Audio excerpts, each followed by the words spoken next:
এক ভদ্রলোক অফিসে এসে বলতেছে যে আমি উমরায় যাব, আমাকে কুয়েত এয়ারলাইন্সের টিকিটটা কেটে দিন। আমরা খুব অবাক যে এত এয়ারলাইন্স থাকতে কুয়েত এয়ারলাইন্সই কেন, মনে হয় অনেক ভালো সার্ভিস পেয়েছে এই জন্য। বললাম যে ভাই, আপনাকে কুয়েত এয়ারলাইন্সেই কেন যাইতে হবে? সে বলল যে আমরা যেইবার গেছিলাম সেইবার কুয়েত এয়ারলাইন্সে সবচেয়ে কমে ছিল। আচ্ছা, কেমন হাস্যকর বিষয়। সে কবে না কবে গিয়েছে বা বেশ কয়েক বছর আগে গিয়েছে, ওই সময় এই রুটে হয়তো সে কুয়েত এয়ারলাইন্সে কম দামে টিকিট পেয়েছে। তার ব্রেইনে ঢুকে আছে যে কুয়েত এয়ারলাইন্স মানেই কম দাম। এখন বিমানের বিষয়টা হচ্ছে এটা নিয়মিত আপ ডাউন হইতে থাকে, কখনো এই এয়ারলাইন্স সুযোগ দিচ্ছে বেশি, কখনো তো ওই এয়ারলাইন্স। একটা সময় ছিল আমরা দেখেছি এমিরেটস, কাতারের মতো ফার্স্ট ক্লাস বিমান সৌদি রুটে অনেক কমে এবং চিপে বেস্ট সার্ভিস দিয়েছে। কিন্তু এই দুবাইয়ের ভিসা বন্ধ হয়ে যাওয়ার পরে বা দুবাই রুটে চলাচল কমে যাওয়ার পর থেকে আমরা দেখতেছি ওই এমিরেটস কাতারের যে ভাড়া, তার চেয়ে কম ভাড়াতে ডিরেক্ট ফ্লাইটে যাওয়া যাচ্ছে ইউএস বাংলায়, বিমান বাংলাদেশ, সৌদি এয়ারলাইন্স। তাহলে বোঝা গেল কি মৌসুমের কারণে, সিচুয়েশনের কারণে অবস্থা চেঞ্জ হয়। তো বিমানের বিষয়টাও এরকম যে এক এক সময় এক এক এয়ারলাইন্স একটু কমে দেয়, ডিসকাউন্টে দেয়, ভালো সার্ভিস দেয়। তো এইটা তো পরিবর্তন হইতে থাকে। কিন্তু ওই ভদ্রলোক যে সেই কবে না কবে গেছে, তখন কুয়েত এয়ারলাইন্সে কমে পাইছে, তার এখন এইটাই চাই। তা আমরা চেক করে দেখলাম যে একটা ডিরেক্ট ফ্লাইটে 1 লাখ টাকায় পাওয়া যাচ্ছে, আর কুয়েত এয়ারলাইন্সে পাওয়া যাচ্ছে 1,60,000-এ। তো তাকে বললাম যে দেখেন, আপনি ডিরেক্ট ফ্লাইটে 1 লাখ টাকায় পাচ্ছেন, আর আপনি কুয়েত এয়ারে ট্রানজিট ফ্লাইটে 1,60,000 টাকায় যেতে হচ্ছে, আপনি কি কুয়েতে কাটবেন? বলে যে না, এরকম তো হওয়ার কথা না, আমরা যেবার গেছি সেইবার তো কম ছিল। মানে চিন্তা করেন, আপনি যেবার গেছেন ওই অবস্থাটা সব সময় একরকম থাকবে এমন তো না। আমরা যারা নিয়মিত টিকেটিং করি, ভিসা করি, আমাদের কাছে নিত্যকার যে আপডেটটা আছে সেটা তো আপনার কাছে নাই। এই জন্য আমরা তো সাজেশন করব এখনকার পরিস্থিতি অনুযায়ী কোনটা বেটার।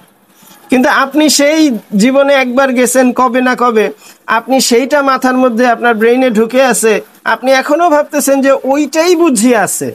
অথচ রেগুলার এত নিয়ম চেঞ্জ হচ্ছে, এত সিচুয়েশন চেঞ্জ হচ্ছে যে গতকালকেরটাই গ্যারান্টি দেওয়া যাচ্ছে না।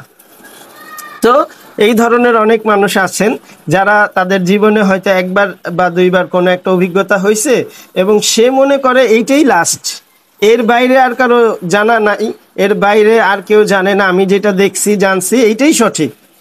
অ্যাকচুয়ালি যে যেই ট্রেডে কাজ করে তার যেরকম নিত্যকার আপডেট থাকে, জানার সুযোগ থাকে, এটা তো অন্য কারো পক্ষে, একজন যাত্রীর পক্ষে তো আর, যেহেতু সে এইটা নিয়ে কাজ করে না, তার তো আর এত কিছু নলেজে থাকার কথা না। তো এই জন্য যখন আপনারা কোনো কাজের জন্য আসেন, তখন ওই ট্রেডে যে অভিজ্ঞ তাকে প্রায়োরিটি দেন। এটা আপনার জন্য সাশ্রয়ী হবে, আপনার জন্য সহজ হবে।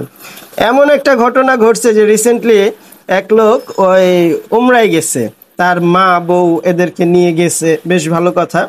সে জেদ্দা এয়ারপোর্ট দিয়ে পাড়ি দিয়ে সুন্দরভাবে সে মক্কায় চলে আসছে। তো আমরা সবসময় মানুষকে সাবধান করি যে ভাই, আপনি এয়ারপোর্ট থেকে বের হওয়ার সময় আপনার ভিসার কপিটা, নুসুকের যে কর্মীরা আসে তারা এসে ভিসার কপি দেখতে চায়, ছবি তুলে তাদের ট্রান্সপোর্ট ফ্রি বলে ধরাই দেয়, এরপরে বলে যে যান, আপনার ভাড়া লাগবে না। কিন্তু ওই যে ছবি তুলে রাখছে ভিসার কপি, ভিসা কোম্পানিকে জরিমানা পাঠায় দেয়। তো এই দুর্ঘটনা থেকে বাঁচার জন্য আমরা শিখিয়ে দেই যে আপনি এয়ারপোর্ট থেকে বের হওয়ার আগে ইমিগ্রেশন শেষ হলে আপনার ভিসার কপিটা ব্যাগে রেখে দিবেন, কাউকে দেখাবেন না এয়ারপোর্টের বাহিরে।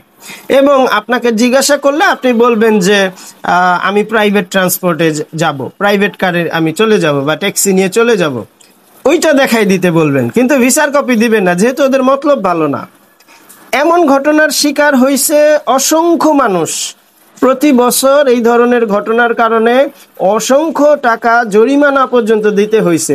কিছুদিন আগে এক ভাই ওনার ওয়াইফকে নিয়ে গিয়েছে, ওনারা সব বলে দিয়েছি, বুঝিয়ে দিয়েছি, কিন্তু ভুলে গেছে। ওদের খপ্পরে পরে ওদের ট্রান্সপোর্ট ব্যবহার করায় দুইজনে, এমনি যদি লাগতো 250 রিয়ালের মতো ভাড়া, জেদ্দা থেকে মক্কায় 220 থেকে 250 রিয়াল, 8,000 টাকার মতো ভাড়া। ওই সেম রুটে তাদেরকে 15,000 টাকা জরিমানা করছে, আরো 7,000 টাকা তার লস। এখন এই ভদ্রলোক বুঝতে পারছে যে আমি ওদের খপ্পরে পড়ে গেছি, উনি আমাদেরকে জরিমানাটাও দিয়ে দিচ্ছে। অনেকে দিতে চায় না, অনেকে বলে যে আরে আমি তো হাজি সাহেব, আমার খেদমতে তারা ফ্রি সার্ভিস দিছে। ফ্রি সার্ভিস বলতে দুনিয়াতে কিছু নাই, কিন্তু এদের মগজে ঢুকে আছে আমি হাজি সাহেব আমারে ফ্রি দিচ্ছে। ফ্রি বলতে কিচ্ছু নাই। হ্যাঁ, খাবার দান করতে পারে, ওরা গরিব দেখলে অনেক সময় খাবার দান করে, সেটা মসজিদের আশপাশের এরিয়ায় বিভিন্ন জায়গায় মিসকিন দেখলে ওরা দান করতে পারে। কিন্তু এত লং জার্নির একটা গাড়ি ভাড়া আপনাকে ফ্রি দিবে এয়ারপোর্টের বাহিরে, তাও এই মেন্টালিটি কোত্থেকে আসে? তো ওই ভদ্রলোকের সাথে কোনো ইনসিডেন্ট ঘটে নাই, না ঘটার কারণে সে ভাবতেছে কারোর সাথে ঘটে না। সে আমাদেরকে কমেন্টস করতেছে যে আপনারা শুধু শুধু ভয় দেখান, এখানে তো আমাদেরকে কত হেল্প করতেছে, সহযোগিতা করতেছে, কোনো অসুবিধা নাই। সে একজন একা একটা ব্যক্তি, একবারের একটা এক্সপেরিয়েন্স। আমাদের শত শত যাত্রী যাচ্ছে, শত যাত্রীর মধ্যে 50 জন ভুক্তভোগী, এর মধ্যে 10 জন জরিমানারও শিকার হয়। আমরা যে আপডেটটা পাই, আমরা যে জিনিসটা দেখতেছি, সেটা কি তার দেখার সুযোগ আছে? কিন্তু সে আমাদেরকে ভুল প্রমাণ করার জন্য কথা বলে যাচ্ছে, নিজেকে অনেক বড় বুদ্ধিজীবী হিসেবে জাহির করতেছে। তো এই ধরনের অনেক যাত্রী থাকে যারা মনে করে আমার জানাই দুনিয়ার শেষ জানা, আমার দেখাই দুনিয়ার লাস্ট দেখা, এরপরে দুনিয়া থেমে গেছে, দুনিয়ার সামনে আগায় নাই, আপডেট আর কেউ জানে না। এজন্য আপনাদেরকে সবসময় পরামর্শ রইল, আপনি যেখানে ট্রাভেল করতে যাচ্ছেন ওইটা নিয়ে যারা কাজ করে, অথবা যেই কাজই আপনি করতে যাচ্ছেন সেই কাজের যে এক্সপার্ট তার থেকে পরামর্শ নিন। এতে আপনার জন্য সহজ হবে, সুবিধা হবে, অ্যাকচুয়াল নিউজটা পাবেন এবং আপনি বিভিন্ন ক্ষতি থেকে নিরাপদ থাকতে পারবেন। ভালো থাকবেন।